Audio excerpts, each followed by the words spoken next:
So if you keep up with Twitter drama or live stream fails on Reddit, then you probably already heard about this. But today I want to talk about the Starforge system, the whole drama that's been going on around it. So for those who haven't been keeping up, Starforge system is a new company that was created by OTK with Moist Critical. It is a company that is built around pre-built computers and trying to have the best price versus their competitors. And so far they've been off to a very rocky launch. The general consensus among people have been that this is a out of touch, rich streamers don't understand what they're talking about. They just put their name on a product, call it a day, and try and scam as much money as possible out of their viewers. Personally, I don't think they're trying to scam people, but more that they're out of touch and lack what's actually necessary for running a business. The communication for this entire situation has been handled so poorly, in my opinion. The issue that people were having with the company was that their prices were ludicrous and outrageous compared to their competitor prices, and that everything was not actually up to date and actually competitive with the people they were trying to go against. And then it led to everyone else trying to chime in and add their 2 cents, talking about how they're trying to scam people and that they're overcharging people. These are rich streamers that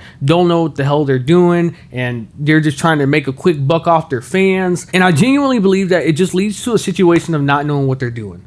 That's it. I can't see this turn into a wildfire, just issues after issues after issues. I think they're a little bit more controlled than, say something like Artisan Builds. And that was the other issue people had with these streamers, was that they were criticizing people such as Artisan Builds, and now they're looking like they're going down the same path, repeating the same mistakes that they did. And so to a lot of people, it just seems very hypocritical to criticize other people for doing things that now you're doing yourself. I think what ended up making this situation a lot worse was just what Moist Critical speaking out yesterday about it, trying to address the concerns. The price is only dropping after backlash. I knew that brain dead take was coming. What is the point of criticism if you don't want to see a change? Do you just want to be mad?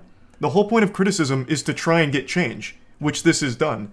It brought to our attention that these prices aren't the same now as they were 8 months ago. So now we can adapt, we can change it and make it better. That's the whole point. Tomorrow there'll be a post that'll go more into detail about what changes are coming, from the builds to the price, all of that. And I feel like that should be a very good thing to a lot of people that have no faith in businesses. I don't think you're going to see NZXT or iBuyPower turn around within 3 hours.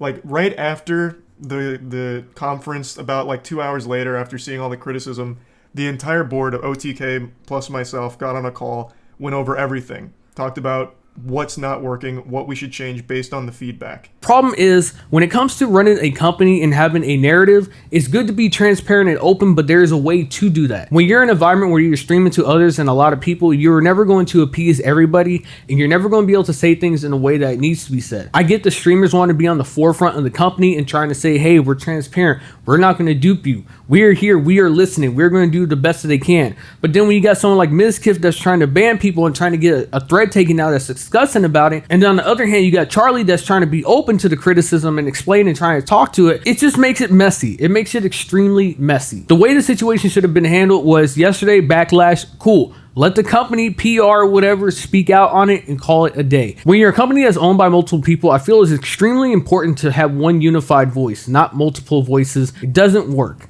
You need one unified voice, one unified story, and just go through with that. I really don't think that this company is about to fail. It's about to be the next flop. Now, this video could age like milk and I could be completely wrong, and this might be the beginning of the end for the company, but I kind of doubt that. I don't think it's that serious. Like I said earlier, it's not like they were trying to peddle fake computers, like it was just a fake listen and that they got your money and they just ran with it. Like, you're still going to get a product in the end. Now, in my opinion, do I think their builds are worth the asking price? Do I think the specs are good? Not really, but I don't understand the logistics of running a business like that, or what even goes entail into making those PC parts, and how you would actually get everything set up so that you can actually run a business selling things like that. I don't understand none of it, and I'm not going to act like I do.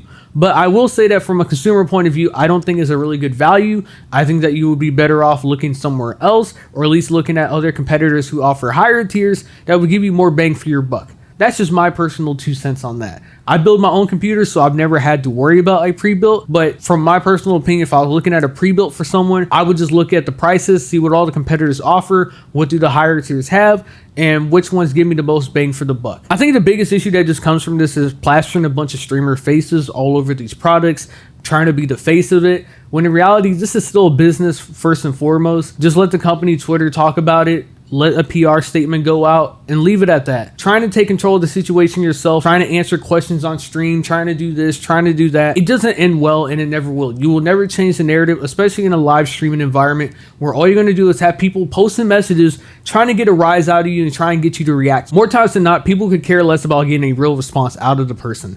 They just want to see them react to something. I genuinely believe that the people that are a part of this project do have good intentions. It's just that they lack the knowledge to properly handle a situation like this and understand what you really need to do instead of what you want to do. This isn't the same as launching some merchandise, selling some t-shirts or some hoodies on your website, and that's it. This is an actual business, and everything should just run through the channels of that business. You can be the face of it, you can promote the gear, you can do whatever, but to speak out on issues and try and resolve them, or to try and answer any issues that people might have regarding it, I would just direct them to the company's Twitter, whatever it might be, and call it a day. Because at the end of the day, there's so many people that are behind this actual company that for one person to talk about this and one person to talk about that, it starts to create too many issues, and then it becomes this person said this person said that. They didn't want me talking about this. They tried to censor it. This person's open for it. Why is that? In the end, any issues that happen with the company should come from the company itself, so that it's a unified message. It shouldn't be coming from Mizkif or Asmongold or Moist Critical or anyone else part of OTK. It shouldn't be that. Hopefully they understand that soon, and then they can just move on with all this, because I don't think it's that serious. I don't think it needs to be blown out. The whole situation pretty much just kept getting blown up more and more by streamers trying to talk about it, and in reality, it shouldn't be that. Just let the company handle it and move on with your life. Anyways, that's all I got for you. Have a great day. Yeah.